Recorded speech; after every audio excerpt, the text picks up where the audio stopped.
Today on Crossing South, we go to Tecate and hit a cool coffee truck, and we get to know some of the history of its native peoples coming to you right now.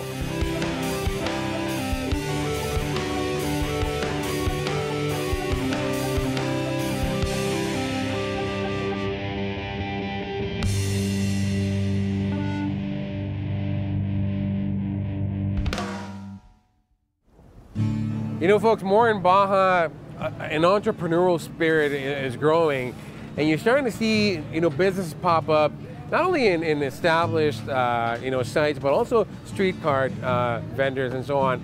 But not just your typical taco places. Now you have more gourmet stuff, and these younger generations are creating new things. And one of the ones that I want to highlight for you is this coffee truck right here that we've heard a lot about. So we're going to get to try that right now. Stay with us. It's Crossing South. All right, so I'm here with Miguel Gonzalez. How you doing, my friend? Great, thanks. So you're the owner of this joint, right? Yes, me and my brothers. You and your brothers? Yeah. So the cooks in there, everyone, it's a family affair? Yes, we all are family. Really? My brothers, my cousins, the wife of my brother. Oh, so, okay. We are family. Exactly. Right? I mean, normally your street vendors, are typical Mexican food, either tacos, tortas, or whatever. But you've built a gourmet coffee place. I mean, talk to me about it. One day, my brother and I went to Panama. Okay. And we met a friend over there. It was a coffee roaster. Okay. He teaches about how they roast coffee, how they manage all this stuff. And is Panama a good place for coffee beans? Yes. In fact, really? Panama and Costa Rica is one of the great places to have coffee. Okay. Right now, by the moment, it's probably they are the #1. Really? Yes. We taste real coffee.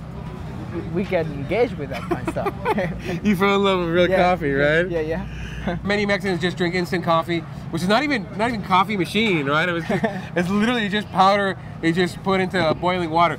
How did you go from someone who enjoyed very good coffee in Panama to we should open a business about this? How'd you go from that? Well, my brother is a chef, and he always wanted to have a restaurant. Okay. But we don't have the money to have one. It takes a lot, right? But then we see a TV program, and we saw all this revolution about food trucks, and we say, why not a food truck? And we bought this one.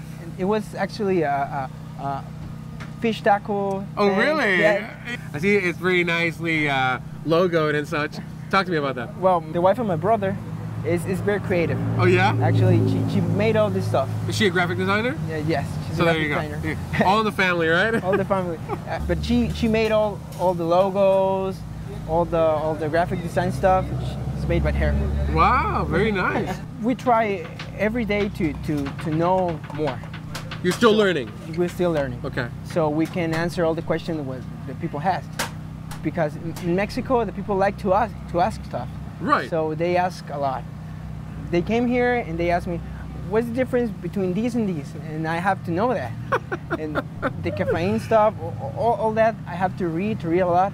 And I have to try to share that kind of knowledge like a very simple way. Okay. Every moment that you make a coffee is different. Even though if you have the same bean, it's going to be different in every cup. So you got to know more. You got to experiment, all that kind of stuff. You're like a mad scientist. Exactly. Mixing your potions, right? Yeah. Okay, so tell me, what are we going to try today, my friend? What are you going to break us in with? Well, I recommend you the strato sandwich.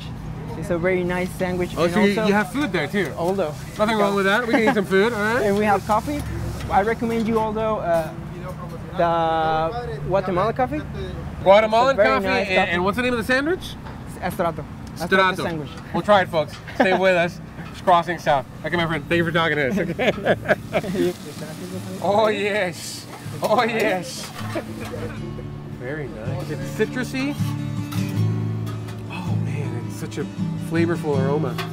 You know, these kids have that drive that materializes ideas. And they're doing it in a time in Baja's history where the niche, high-end services and products of the first world are not yet prevalent. So some of your customers are from where? From France, for Canada, Ohio, England, although. Really? Yeah. I'm your typical non-coffee snob who normally just puts sugar and cream on this thing, what do I do with it? Should I just try like that, just black? Yes, just black. Okay. Yes, just black. It's a great experience. It's a great experience. Okay. I'm not a black coffee drinker, so here it goes. Oh boy. Oh wow. I think they're onto something here. This is so good. Yes, it is. I've never had black coffee like that before. Really? There's a reason I don't drink black coffee. I don't like it. Wow, this is really good. It is.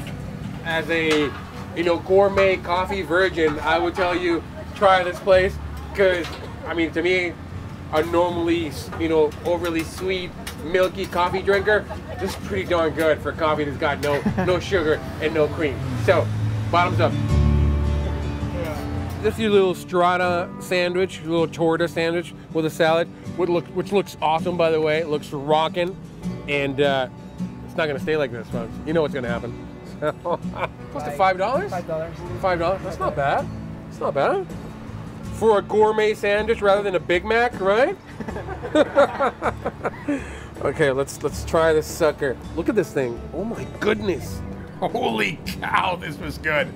Oh my goodness, this was awesome. I know you guys saw it. Oh my goodness. Oh, there's too much. I could get used to this. If I lived in Tecate, this would be a stop for me, definitely. Okay. Okay, good. Well, thank you, my friend. I wish you success, and hopefully that's the beginning of a revolution here in Mexico, right? Yes. We wish you the best. Okay, folks, it's Crossing South. More to come. Don't go away. So with a full stomach and happy heart, we moved on to a place that teaches the history of the local ancient population. Okay, folks, even though it looks like we're standing in the middle of a small ancient village, we're really in the Tecate Community Museum, and we're here with Anthropologist Mike. How you doing, my friend? Good, great to meet you. So Thanks for I knew coming. I was going to interview today, so I want to compete with my mustache with you. That's right. Mine's getting there, so Yeah, I have to reach the chin for me to be there where you're at. So. Takes many years to cultivate this, yeah. Finally got it. How about if next time we wax it and kind of curl it up? There you go, yeah, I could get that bandido look. You're right, no, I was thinking more of a monocle and a bowler hat. Oh, there you go, yeah, that'll work. I like that. Mike, tell me, man, I mean, what's this place all about? I mean, Tecate's got a long history based on what I hear of this place. Tell me about it. Tecate's really a super interesting town because it's right here on the border. It's not far at all from San Diego. Right. And yet, it's a different world. It's a little piece of Mexico, and you can just walk over the park on the other side and walk down into Tecate and see all these amazing things. And I got involved in this because I knew that CAREM, the civil association that's running this, This museum, you mean? Yeah, the museum here. Okay. So they had been established and provided, free computers for the local kids, and a special room for lectures and things like that. But this is a Mexican organization. But it's a Mexican organization, but it also includes people from both sides of the border that are involved. Well, actually, I've been working with the tribes here for over 30 years as an anthropologist. And we were working on I was working with a colleague on a project here to try to learn about the local Kumiai communities. Okay. That's the native people who've been here for at least 1,000 years. There's a lot of Kumiai names still in San Diego, like Hamasha and Hamul, places like that. Those are Kumiai names.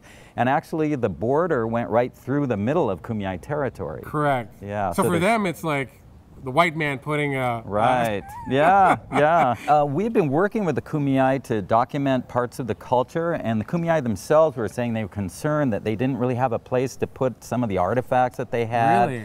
And that there's a lot of discrimination against the Kumiai. It's hard to believe because these are the people that have been here for thousands of years. Correct. And yet often they were, they were suffering discrimination, that they're ignorant and they're backward and things like that. So education combats... So they wanted to educate the public about the importance of their culture. We've been here for a while. Yeah, right? Yes.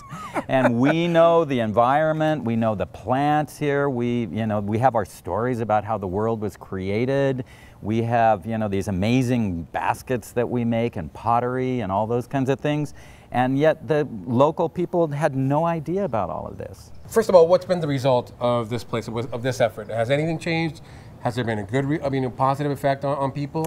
Yeah, many of the Kumiai have told me that the community now has a better idea about their culture and who they are. Also, we brought many of the Kumiai here to do workshops and teach about how they use something like chia to make a drink. Wow. You know, how there's a type of wild cherry that grows around here, or the acorns that that people don't know how to eat because you try to eat it and it's really sour or bitter. But there's a way to eat it. But they've discovered over, you know, thousands of generations how to process it and make it into a delicious and nutritious food. Really? Yeah. So this is the traditional Kumiai house. So during the ranch period, they started making houses like this instead of the old dome-shaped house that was traditional. Adobe? No, originally they make dome-shaped houses out of vegetation like this. Oh, really? But then when the ranch period came, they started using the same vegetation for walls. But made them square like this because they needed more space, and it sort of reflected the change that was going on in their world. And right now, in a few seconds, folks, you're going to see an anthropologist walk out of that building right now. Oh my goodness, he's armed and dangerous. He's got a broom and he knows how to use it. So this whole part of the museum exhibit is the Ethnobotanical Gardens. We wanted to make sure that people could learn about the importance of all these different plants that just grow wild here. This is one of the craziest ones. It's called bladder pod. You can see why. It's kind of a funny looking plant, but it's what does it have inside? It has little seeds, but these can be eaten. The yellow flowers, yeah, they pinch them off and cook them up. Yeah, except they usually boil them for a long time. Yeah, it's also called stinkweed or something. Yeah, okay, like let's just stay away from it right now. Yeah, guatamote in Spanish, or mule fat. And you can see it has these nice long, narrow stems, which are used for making the arrows from bows and arrows. And so they would select those and use them to make the shafts of the arrows. What about the string? Is that made of like intestines or? No, that would be made from agaves. We have some examples of the agave plants here. They take the fiber out of it and they twist it. And we still have people here in Baja California who know how to do all that. Crazy. Pai Indians, yeah.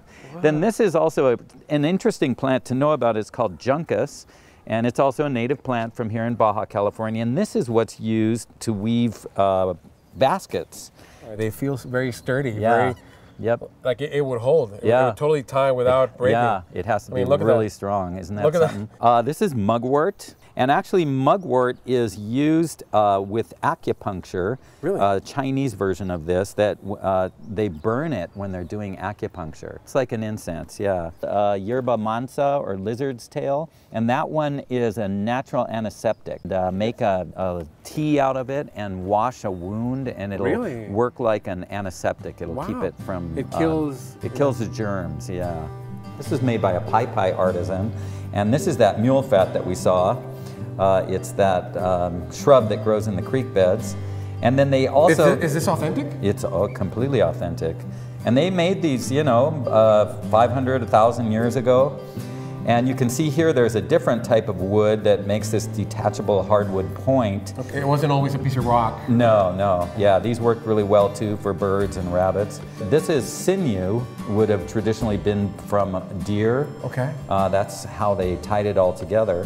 I always wonder how the different tribes of the world came to find out the aerodynamic benefits of putting feathers on an arrow. Yeah. All the way from Asia to Egypt to here. Well, it was the aliens who told them. That's right. If I didn't know any better, I would say it's a boomerang or some sort of hacking thing. What is this, Mike? Actually, you got both. You got it right on both counts.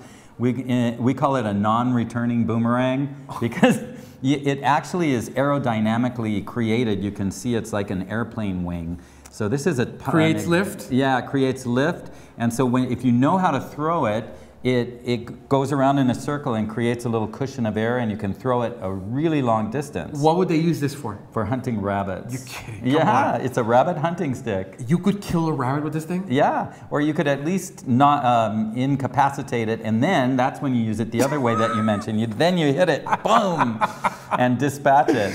You, of course, very nice way of saying it, Mike. You neutralize the rabbit. You neutralize, right? Yes. Wow. Yeah. I mean, I gotta try to make this. Isn't that cool? Any carpenters? Take a look at it, please. Please feel free to send it. to Crossing South. Email us when you have it ready. Send us one so we can play with it, throw it to some rabbits. Maybe some loud dogs in the neighborhood. Just kidding. No PETA emails, please. And this is described by the early Jesuit missionaries, 1700s and earlier. Really? And they were just with amazed. Admiration, or? Yes, with great admiration. They said they could throw them really far, and they go, they turn around really fast and travel on this cushion of air. Right. Yeah. That is awesome. That is awesome. Absolutely fantastic what the Kumiai artisans are doing, and this is based on their very ancient traditional type of basketry. So this is woven with the juncus that we saw outside. Yeah. The juncus is a rush that grows in the creek beds. Baskets like this have been found in caves that the baskets are hundreds or even up to 1,000 years old. Wow. So this is a very ancient kind of technology that used to be common throughout Southern California and all through the Baja California Peninsula. And it's just so tightly woven and so sturdy and durable, it seems, that you probably need a machine today to do something like this, right? Well, thankfully, there's no machine that can make it yet.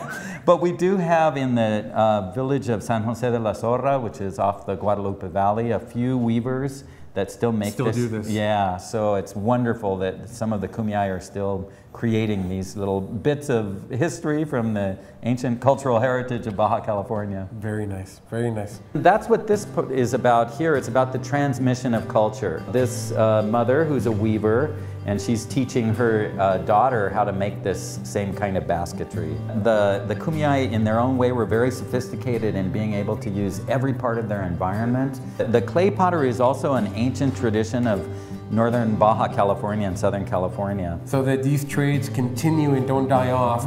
Where can they buy this stuff?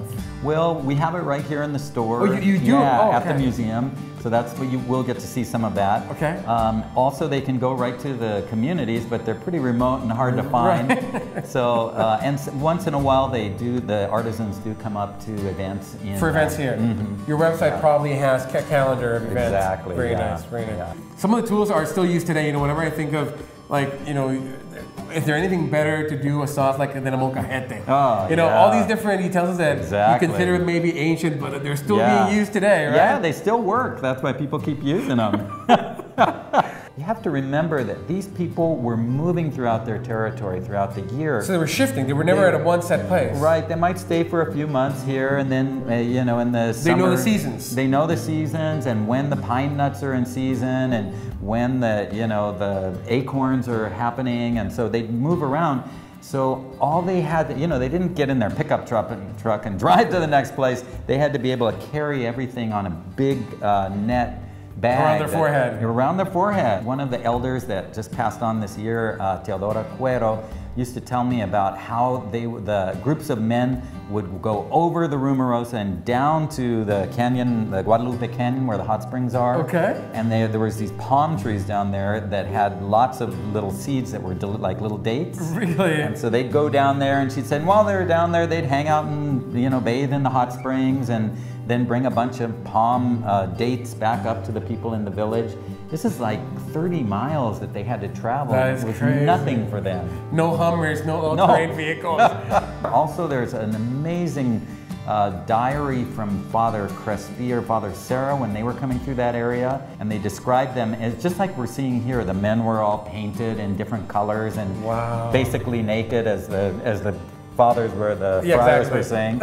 And the women had these skirts that they would wear, but they were carrying all of their bows and arrows, and they had headdresses, and we can just kind of imagine it. Yes. It's a very different culture. Yeah, you see this picture and it's almost like a throwback to that. If you were an old colonialist or some sort of friar walking through, this is what you encountered, right? We've used a lot of those descriptions to try to recreate that. Okay. We want it to be real for the kids that come through and the visitors, to try to imagine what life must have been like 500 years ago here.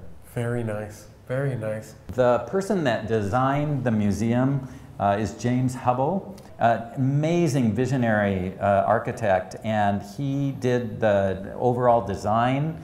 And then some of our local members of Carem helped with the actual construction. Okay. He designed it? But he designed it. He created these windows also, which tell the story of the creation according to the Kumiai. Oh, okay. He did it basically as a volunteer to help the museum project, and he's done a lot of work at Rancho La Puerta too. Oh, really? Yeah, yeah.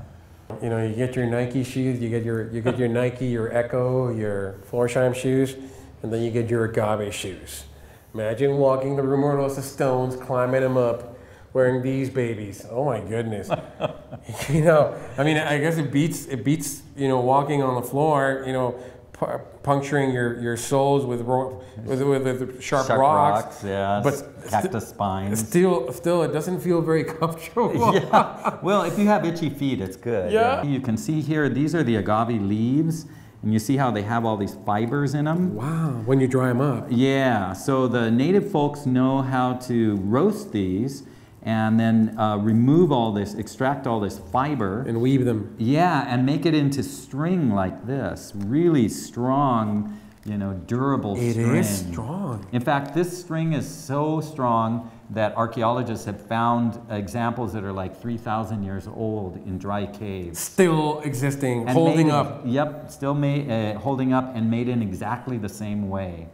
And so we still have a few pai artisans today that are making this kind of string. One of the positive aspects of tourism, it creates awareness of peoples, and you know, you give them a source of income, they can continue existing with their traditions. That's exactly. Would that be accurate? Yeah, that's exactly what we hope for. So now we went over to the small outlet they use to sell these unique handcrafted products, some of which would be very useful today. So what's this for? This is a war club. So A war club? Yeah, when they went off out to war, they would take... Whack! Yeah! Although I found out from the women in the tribes that they call it a husband trainer. Oh! Figures. Yeah. Figures. Yeah, right. You know, It's natives the only... weren't exempt from... right, marital... yeah. Exactly, we'll leave it at that. Conflicts. We don't want to get in trouble with our wives. Exactly, yeah. Okay, But, wow. Actually, archaeologists have found that some of the bones from ancient peoples show some fractured skulls. Fractures from exactly this kind of thing. This looks like it could do some damage. I mean, yeah, I know. wham! You know? Yep. And you get a burglar in the middle of the night. You Yeah, just sneak right. up and wham! That's you know? all you need. Yep. Call 911. Yeah, right. You might not be in one piece. You know? Exactly. It's not pretty. Exactly. Oh my. It burns slowly, but often, you know, they'll take it and then, you know, go all around your body and try But to... I mean, so it burns me. So oh my God, right? Yeah. I'm sure it would happen to you, yeah. You're like, light it up for me. That's right. Ow! Yeah. Aguanta. You gotta take it, dude. Flames in your head. Right? It's both ceremonial and also as a medicine that you could make a tea out of. Oh, really? Yeah. Okay. So if you want to, if you have a cold. What do you call this plant in English? It's called white sage. White sage. Yeah, white sage. Yeah, normally we don't push aimless corporate commercialism, but this ain't corporate. And this ain't no commercialism. These are the peoples of Baja. So we're gonna actually contribute by buying some of these jams, marmalades. So this is dehydrated tomato with almonds. Sounds interesting. Mango liqueur marmalade. Oh my goodness. And this guayaba. My wife loves guayaba, so I'm thinking she'll probably like this.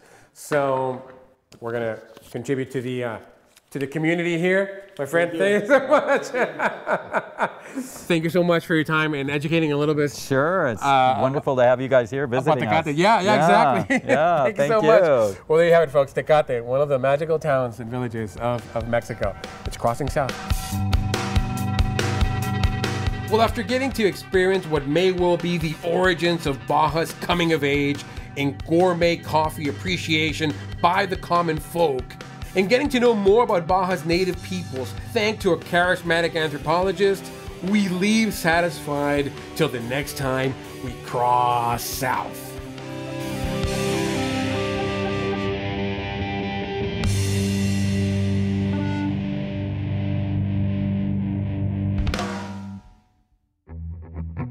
You can find maps and information about the places you just saw, or you may order a copy of this program on DVD at CrossingSouth.com. We also do Facebook.